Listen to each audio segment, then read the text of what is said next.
公元617年的冬天，面对长安城内的行刑队，一位年过40的隋朝官员想到自己即将就此结束一生，他的心中充满了不甘。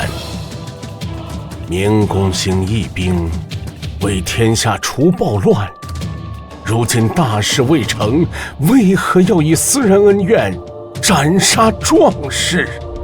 死囚的豪言壮语打动了一名在场的年轻人，他当即向自己的父亲请求赦免了这个囚徒。这个46岁的死囚名字叫李靖，而这个年轻人正是18岁的李世民。在许多年以后，有人这样评价：这一天，战神遇见了另一位战神。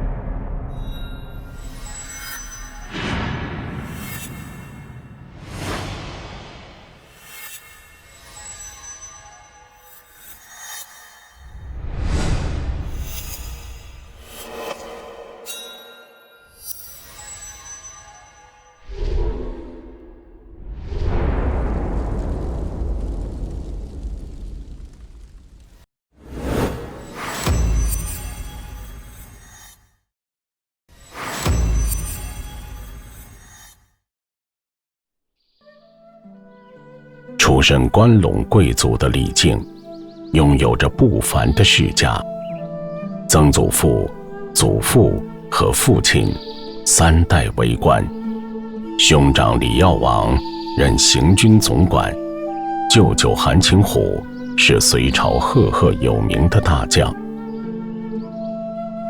拥有这样显赫世家的李靖，在少年时期便开始钻研兵书。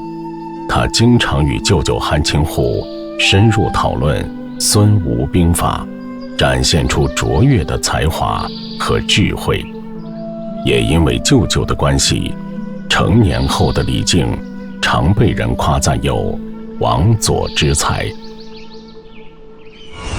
但这一切都被一场战争打破了。自隋灭亡南陈300年的乱世终于落下帷幕。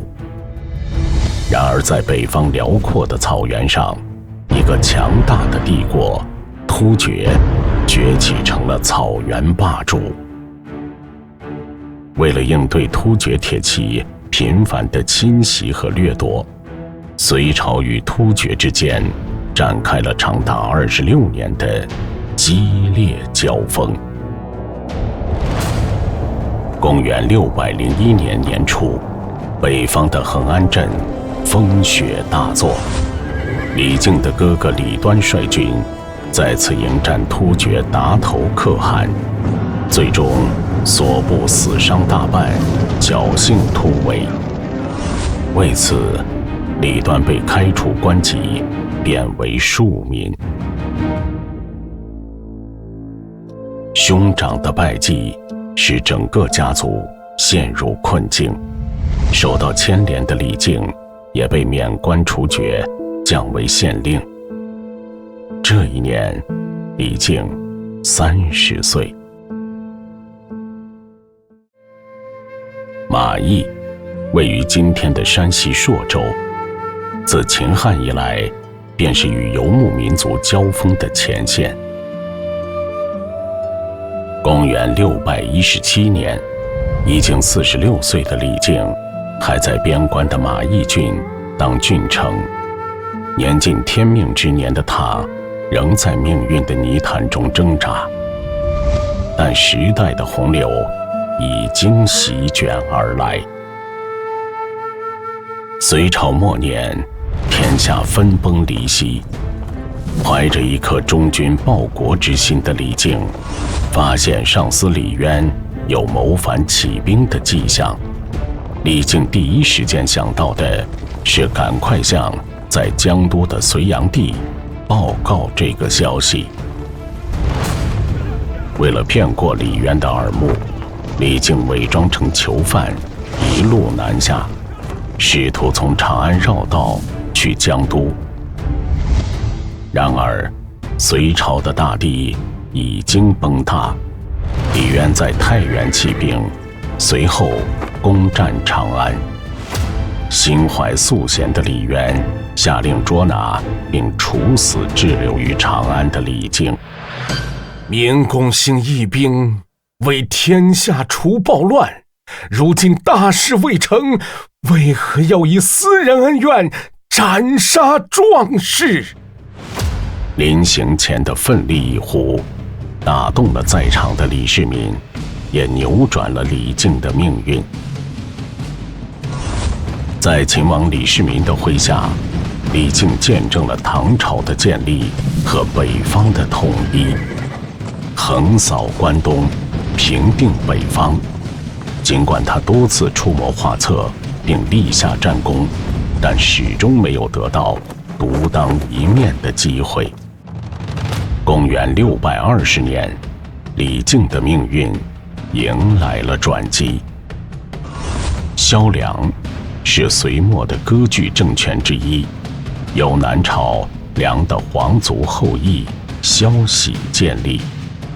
萧冀起兵反隋，盘踞江陵，成为了南方最大的割据势力。作为南方的霸主，萧冀拥兵40万，他的势力随时可能溯江而上，对新生的大唐构成严重威胁。然而，当时北方战事正酣，李世民率主力正在决战洛阳，无暇南顾。为了避免大唐面临腹背受敌的危险，需要有一个人来终结萧梁的威胁。这一次，南下攻灭萧梁的重任落在了一个年近半百的战场新人李靖身上。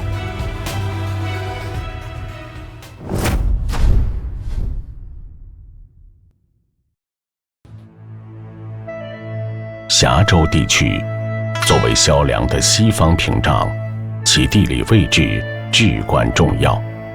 向西25里便是著名的西陵峡，长约20里，石壁千仞，被誉为三峡中的重险。此外，峡州至金门城江山险恶，与东岸虎牙山对峙，更有北清江入口处的清江要塞，有大军牢牢扼守，形成了一道难以逾越的防线。面对如此险峻的地形和敌人的严密防守，唐军想要突破防线，可谓难如登天。为此，李靖下令驻守不前。他深知此刻绝非轻率行事之时，他需要等待合适时机，制定出最合适的战术。在很多年以后，李靖对自己一生的战术战法进行了总结，编著成了一套李卫公兵法。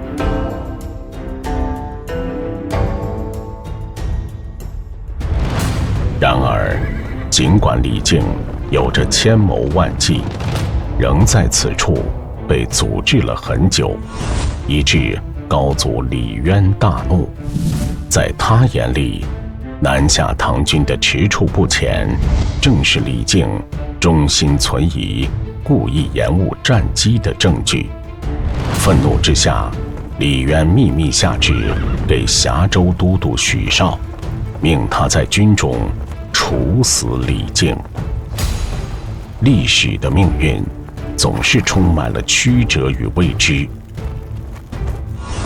与李靖并肩作战的日子，许绍深知李靖的忠诚与智慧，他上书李渊为李靖作保，使得李靖逃过一劫。然而，尽管许绍的求情让李靖免于一死，但李渊心中的芥蒂并未完全消除。就在此时，蜀地又有蛮族作乱，给大唐王朝带来了新的挑战。李靖收到求援的消息后，亲率800唐军发动奇袭，一战攻克蛮族营垒，二战斩杀敌酋，俘获5000人，彻底解决了夔州城之围。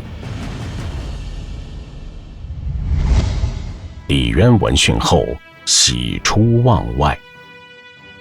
以往是朕不够信任你，直到现在才确认了你的才能和忠心。从此以后，朕既往不咎。李渊的这番话实际上是对李靖的最高赞誉，他承认了自己过去的误解，也表达了对李靖的深深敬意。来年正月，稳定住了蜀地局势的李靖，向李渊献上了一份他精心策划的军事计划，发消息10册。李渊在读完这10册之后，立刻采纳了李靖的计划，任命他为行军总管兼行军长史，同时任命李孝恭为夔州总管，共同组成了南征兵团，并加紧打造舰船，为瓦解萧梁势力做准备。为了一战平定萧梁，李靖决定采取分兵4路、水陆并进的策略，以策应自己和李孝恭率领的主力。唐军从夔州出发，顺流东进，对萧息发起了致命一击。公元621年9月，4路大军浩浩荡荡直奔江陵而去。然而，在这个关键时刻，老天爷却开起了玩笑。这一年雨季异常漫长，导致三峡地区秋涝泛滥，江水汹涌澎湃，滩咸水急。如此恶劣的自然条件，使得进军江陵几乎成为了一项不可能完成的任务。面对这种情况，包括李孝恭在内的大部分将领都认为应该停止前进，等待雨季过后再出发。兵贵神速，机不可失。现在我军刚刚集结，消息尚未得知，如果趁水涨之势直逼城下，必能击破萧息。这次的李靖不再像从前那样止兵不前，而是变得异常冒进。他利用萧梁军队毫无防备的机会，在滂沱的大雨中，唐军迎着风雨冲出了三峡天险，攻取了金门、宜都2镇，兵锋直指夷陵。李靖曾在李卫公兵法中写道：兵有3势，一曰气势，二曰地势，三曰阴势。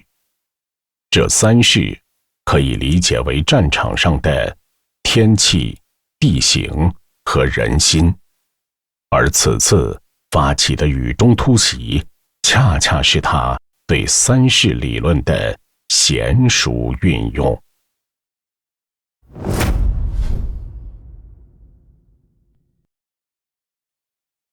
随着金门、宜都的失守，萧息大惊失色。他未曾料到李靖竟敢冒如此大险，在雨季中的三峡穿越前行。而更令他绝望的是，自己不久前才下令裁军兴农，导致江陵现在只剩下几千秦军，根本无力抵挡唐军的猛攻。面对着突如其来的唐军，萧息匆忙下令大将文世宏让其带领仅存的战力部队星夜驰援金门、宜都，并在清江口布防，试图以此拖延唐军的进攻步伐。我军强盛，应当把握战机，乘势迅速出击。我愿意率部出击，突破敌阵，将文世宏一举拿下。在李靖的原本计划中，他打算先将船停靠在长江南岸，不与士气正盛的文世宏部队正面交锋，等待对方士气逐渐消耗之后，再果断出击，一战擒敌。然而冲动之下，李孝恭率领唐军冲向敌营，李靖并未多加阻拦。作为一位深思熟虑的军事家，在他的脑海中还预备着另一套作战方案。果不其然，李孝恭大败而归，而初次交锋，文世宏便斩获了胜利。看着唐军的溃退，胜利的喜悦让梁军士兵放松了警惕，原本严整的阵型也开始涣散。李靖敏锐地抓住了这个稍纵即逝的战机，他趁着梁军毫无防备的时刻，率领精锐迅速出击，一战斩获敌军10000余人，缴获舟舰400多艘。文世宏一路败退，梁军彻底溃败。料敌者，料其比我之行，定乎得失之际，时可兵出，而决于胜负矣。击败文世宏率领的梁军精锐后，唐军迅速攻入江陵外郊，进拔外围水城，将江陵城团团围住。错愕万分的萧息慌忙从江南、岭南调集救兵。在萧息眼里，虽然都城被围，城中只有数千兵力，但他并未完全绝望，因为唐军是乘舟楫突袭而至，后勤补给能力有限。萧息坚信，只要他能够扼守江陵，等待援兵，自己仍有一线生机。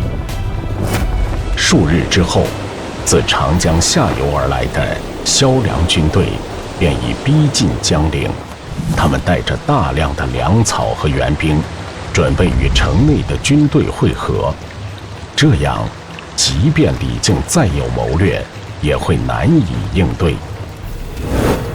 当梁军的舰队穿越迷雾笼罩的江面时，他们被上游飘来的船队所吸引。这些顺流而下的船只，虽然悬挂着萧梁的旗帜，却船体残破不堪，空无一人。难道江陵已经沦陷了，或者败局已成定局？不祥的预感让梁军援兵对前方的战局产生了莫名的恐惧和动摇。在击败了文世宏所率的梁军精锐之后，面对缴获的大量敌军战船，李靖下达了一个令人费解的命令：将俘获的敌军舰船毁坏，尽数放入江中，任其顺流而下。对此，唐军将士感到困惑不解。现在，我军孤军深入，一旦萧息的援军赶到，我们将面临腹背受敌的危险。即使拥有这些舟船，也无法充分发挥作用，所以不如用来迷惑敌人的援军，让他们无法判断我们的实力和动向。当萧良的援军望见这些战损的舰船，他们开始怀疑江陵城是否已经被唐军攻破。这种疑虑让他们犹豫不决，不敢继续前进。此刻，他们面临着两种选择：要么与唐军决一死战，要么选择投降，向唐军倒戈。李靖让萧良援军陷入了两难的困境。江陵城里孤立无援的消息，最后的希望随之破灭。在唐军的四面夹击之下，消息最终开城投降。当唐军进入江陵城后，李靖严明军纪，确保了江陵城的安然无恙。他不仅要求军队秋毫无犯，仁义之师之